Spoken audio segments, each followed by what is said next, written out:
Now we're going to get down to the nitty-gritty of what Indians are all about. I still say we Indian people are believers in the truth. This is the way of life that was given to your people. You're born an Indian, you're going to die an Indian. Indianness is a good life. You're facing an Indian this afternoon. Good Saturday afternoon out there, everyone, and welcome to your #1 source for Native American television news.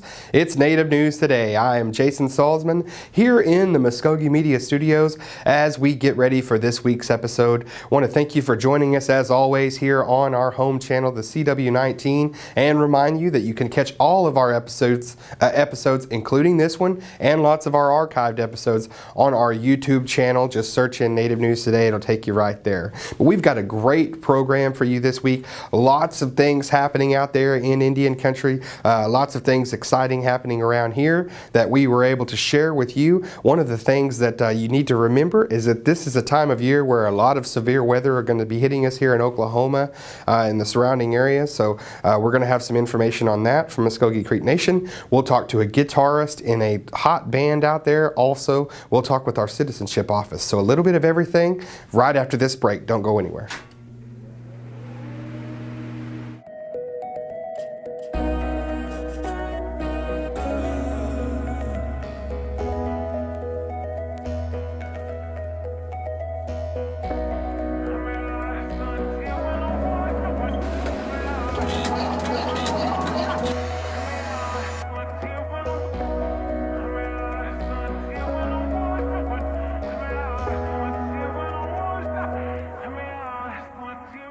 And welcome back to the program. Jason Salzman here with Native News Today as we get started with this week's features. And our first feature of the week takes us over to the Tahlequah area as we visit with a Cherokee citizen that has grew up around music. His whole life, his father, uncles were in country bands, playing the circuits out there, also learning to play in church like a lot of us musicians. I actually am a musician as well, but learning to play in churches with his family in Cherokee country over there. But I'm talking about Mr. Kyle Brown. He is the guitarist, and his new project is playing for lead guitar for Doc Fell and Company. It's a band out of Tahlequah, a little bit of an Americana style, and we talked with Kyle about his musical lineage. You know, his father, in, as I said, in a band called Cherokee Express. How cool is that? They were all Cherokee, but he is now playing in Doc Fell and Company, and I got a chance to go over and visit with him about this great new project. My name's Kyle Brown. I'm a Cherokee guitarist for Doc Fell and Company.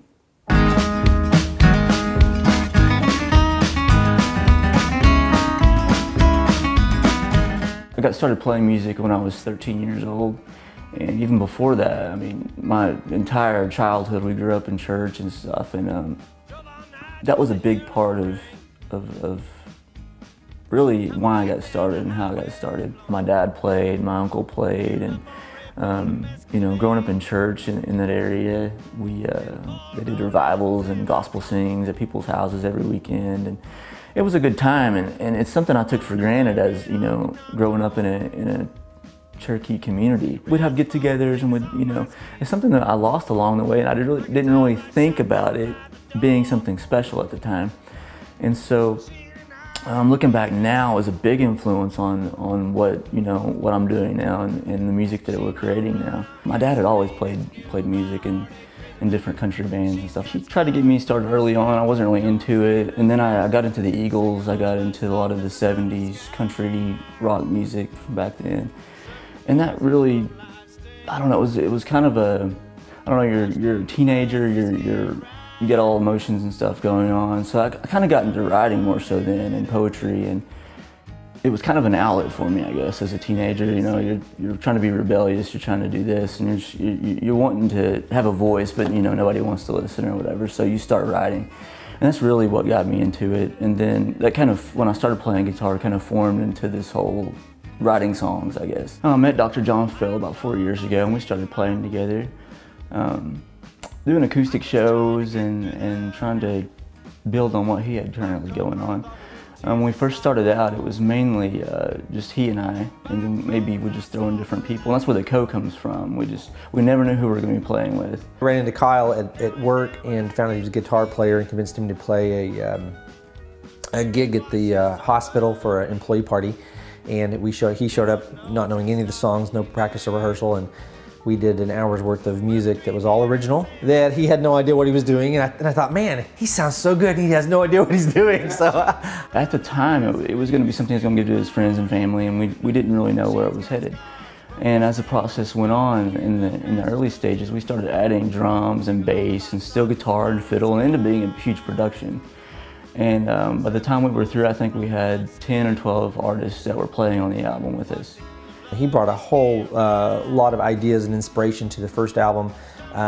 It was called Scissor Tail. We released it at the end of 2014 and did fairly well for us. It was a great initial CD, and Kyle got co-producing credits, and we produced it in Tahlequah as well at Monotone Studios with Aaron Pack. And so he stayed in the band since that time. We had several years of continuing development of writing songs. We've written songs together, but everything we formed typically and put on our albums is all original stuff. This current album we just released on Valentine's Day. It's entitled Dust Bowl Heart, and most of the tracks on it are Oklahoma themed or have like a sense of, we really wanted to bring Oklahoma into this album, which we did in the first, but I think even more so in this album.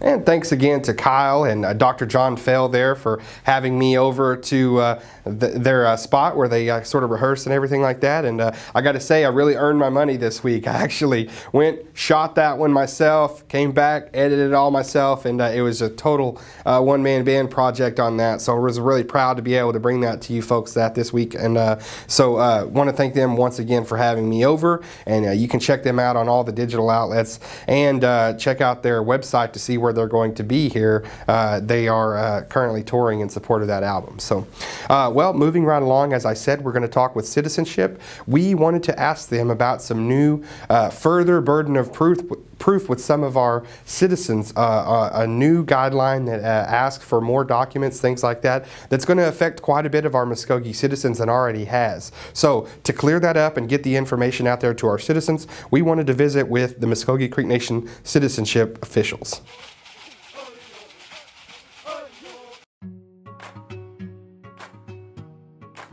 So happy to be here at the Jinx Citizenship Office today with the Mulgy Citizenship Office Manager, Mr. Alan Covert.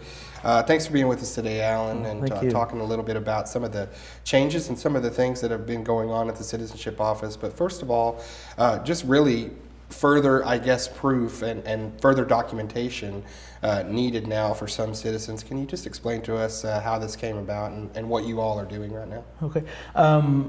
There was... in the past, we were kind of discussing of an internal audit coming to the Citizenship Office in the future. And so what we wanted to do was incorporate some of the maintenance or the documentation that we were needing for citizens. When this all came about during the 80s and 90s, citizens were only being enrolled off of their 8x10s, which is a lineage verification document that the BIA issues whenever an individual receives their first CDIB card. And of course, documentation was presented to them, but whenever enrollment started in 1981, when they were using those 8x10s for enrollment purposes for citizenship, individuals weren't able to submit their birth certificates and things like that of what was needed in order to actually enroll an individual. So at this point in time, the individuals that were enrolled back then in 1981 to in the 90s, we've incorporated that into our enrollment process now for anybody that's if there's any type of discrepancy that we find, a name discrepancy on those 8x10s, then at that point we try to, the enrollment specialists that review these applications for new applicants, they try to find as much documentation as they can on our side before, you know, documentation is needed or requested of those citizens. And so we try to find as much documentation as we can. If we're still needing primary documents, which is like birth and death certificates, then at that point in time we send a correspondence to the applicant, just letting them know we need these documentations before we can enroll the next descendant from the family lineage. And it's a pretty big development too, because this affects quite a few citizens, doesn't it? Yes, it does. Usually, like I said, going back to the 80s and 90s, there was a vast amount of volume of individuals, getting enrolled during that time, and so some of them only had CDIB cards that were issued like back in the 70s or early 80s, and so they had that information, and that's what they were going off of during that time. And so the Citizenship Board wanted to incorporate this process if there was any type of name discrepancies or any discrepancies, within those 8x10s that we see that we need to provide further documentation, just to not only just to get those documents so the actual citizens can have them in their own files, but just to have the family lineage documentation overall going back to the original enrollee. So is this something, as you said, that you as a citizenship office, your organization, is looking at yourselves and then notifying, or is this something that you need help with the citizens to come forward that may have been enrolled at that time? Yes, we always we always ask citizens that come for like replacement cards and things like that there's certain documents that need to be submitted to our office in order to update their own citizenship file. Mm-hmm. And so we usually just ask for the general documentation of what we need is just their state certified birth certificate, a copy of their social security card, and their identification as well, state ID or state driver's license. And then there's also 2 forms that have came about for new applicants, which is the no dual enrollment form and then the authorization for release of information form.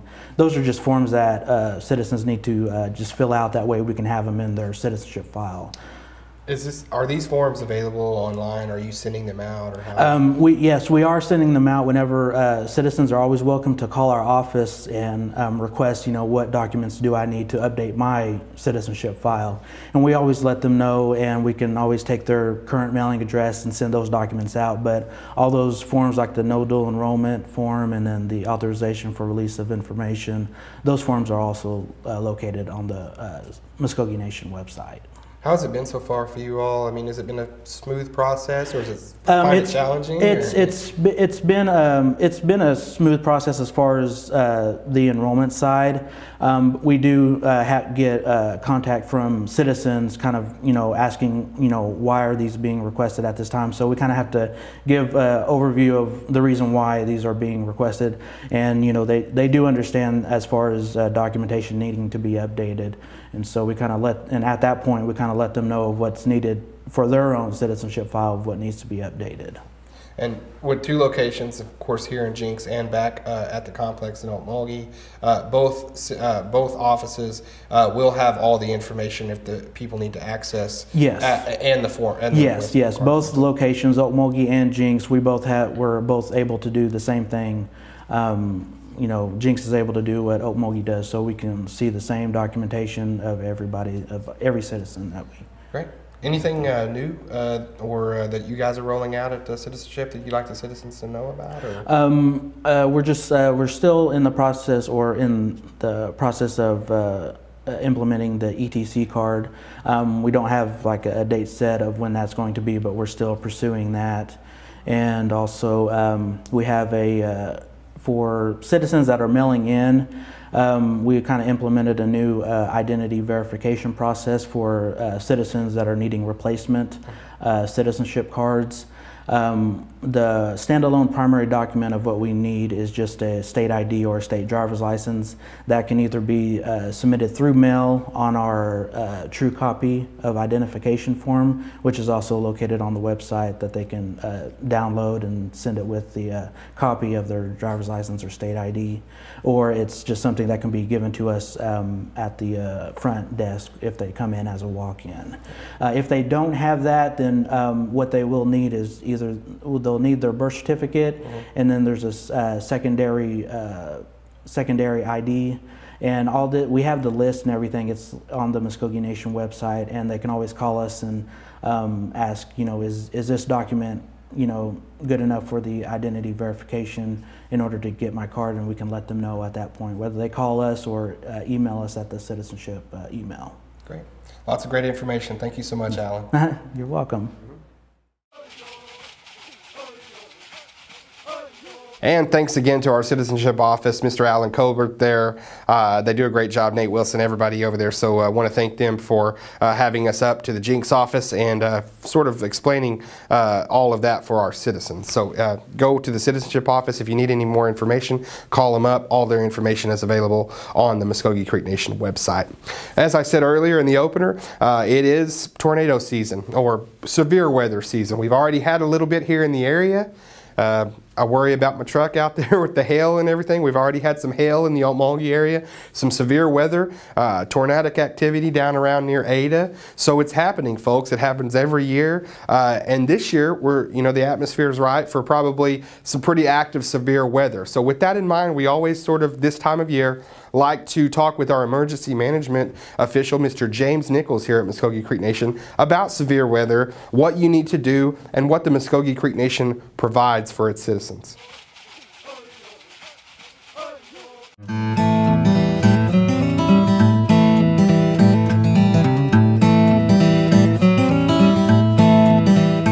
Of course, March, April, May, June, even into July are really the big times of severe weather for Oklahoma. So we're right in the beginnings of it. Just saw one this last week that had the potential to produce some severe weather, and it's just that time of year that everybody's got to be weather aware. Knowing what your plans are, knowing what you need to do, knowing where your safe place to go. Like we're sitting on the in-ground storm shelter right now. There's lots of people that have those, as well as above-ground storm shelters.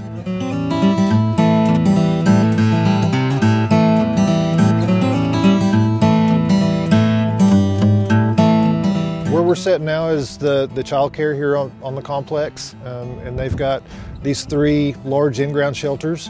The Head Start building has a built-in safe room, as well as the Attorney General's office. Light Horse has their own safe room, and the Executive building has a safe room. Those are the only ones that are on the complex that have some sort of shelter that somebody could go to.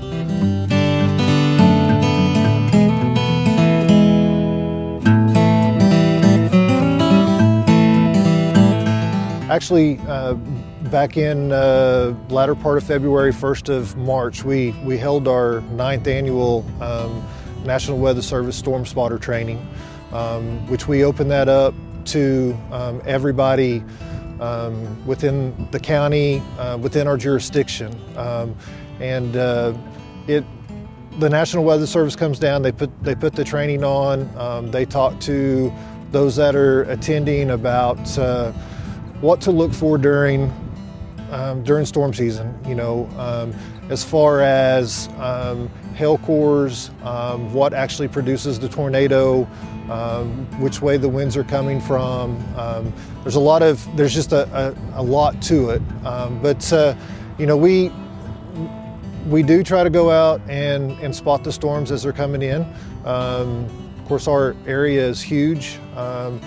We try to stay just as local as possible, and then follow the storms throughout the jurisdiction. So, if they they usually start from west and they move east. You know, you might see me over in the Mvskoke County area and then following the storms to the far side of our jurisdiction.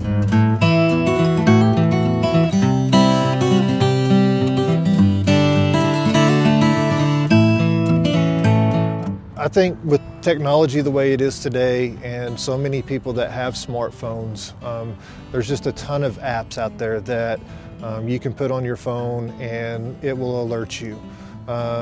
Whether it be channel 6, 8, 2, 23, you know, 9, 5 over in the western part, they've got the weather apps that will alert you, whether it be a tornado, a flood, high fire danger day, whatever it might be. You can add and subtract what you want. The other thing is, which is really inexpensive for what it does, is a weather radio. You know, 20, 25 bucks at Walmart or Radio Shack, and anytime the National Weather Service puts out a warning, then your weather radio is going to go off if it's in that area. And those are definitely things that will wake you up in the middle of the night and, you know, make you aware of what's going on.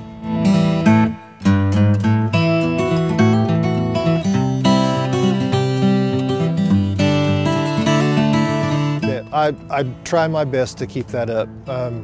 Sometimes it's tough. It might be a little bit delayed because, you know, trying to drive and watch radar and update Facebook, I really need to be on the side of the road doing that. So, but there's times that we go live on our Facebook, and last year was the first time we had really good response from it, and it was just kind of a real time, hey, this is where we're at, this is what we're seeing, and I don't have to do much with that besides drive and talk. So.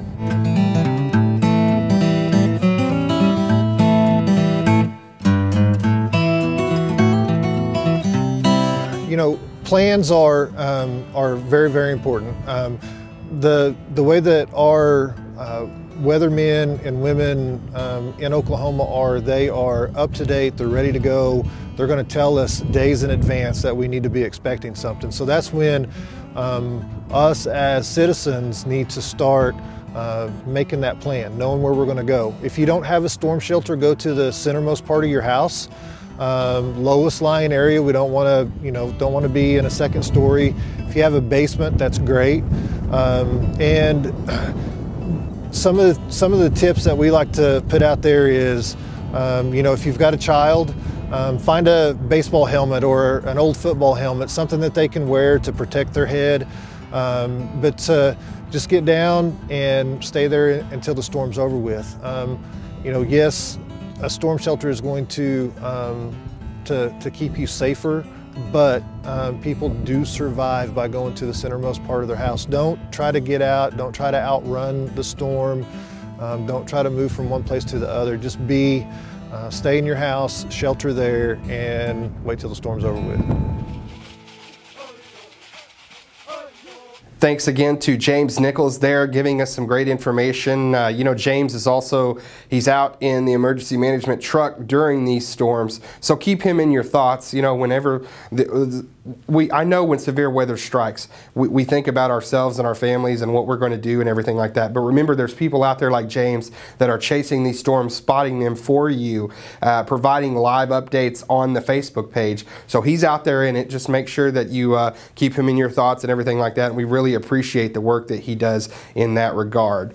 Keeping with weather, the Mvskoke Creek Nation at its last regular session of the Mvskoke Creek Nation National Council adopted a resolution to implement a storm shelter policy program, and what that's going to do is they're going to roll out a policy and program to provide storm shelters to individual homes. This is going to be done through Agriculture and Natural Resources Department. So we talked with Carly Hopfett about this upcoming program.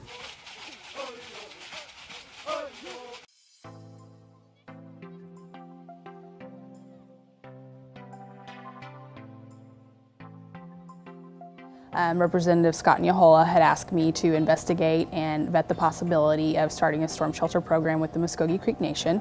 I've been working on this project since about November and got to a point where we had a lot of the framework done, but wanted to make sure we had appropriate funds available for the program before we went any further. So we were able to receive those funds through National Council, and they actually doubled the initial request that we had submitted to $100,000, and we are now at the point in the process where we are continuing with the development of the program.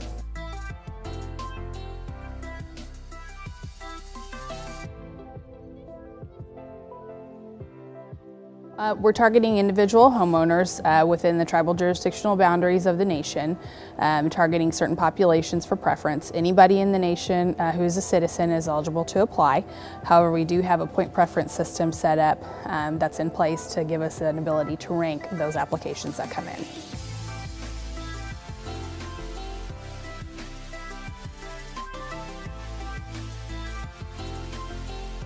We haven't started taking applicants yet. We're in the process of going through a competitive bidding process to select contractors to actually acquire the shelters and do the installations. Once we get further down the road in that process and get closer to having a contractor selected, we'll start circulating applications at that time. Those will be available on our website, which we're working on currently, and also in various locations throughout the nation.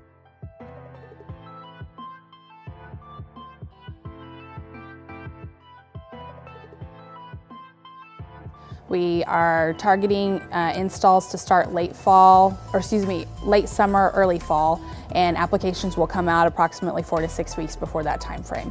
So late summer, you should be expecting to see some applications available.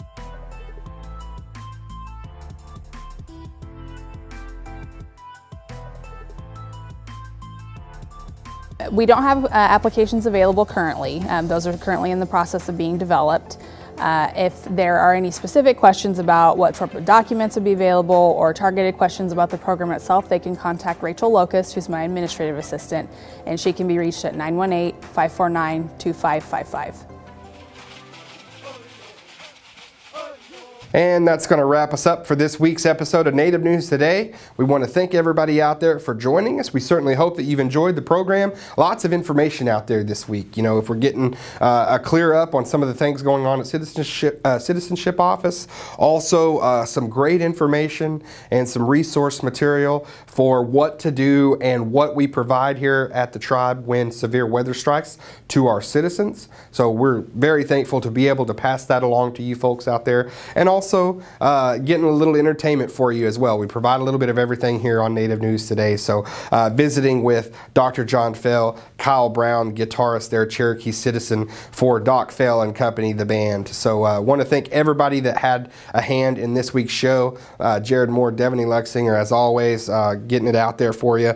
And here we always want to leave you with a reminder to visit our social media sites and our YouTube channel, because you can see all of our episodes no matter where you're at, no matter if you're in the Tulsa area or out of state. You can always catch Native News Today right there. So keep up with us. We'll keep you advised on all things Mvskoke Creek Nation and in Indian country. You've been watching Native News Today.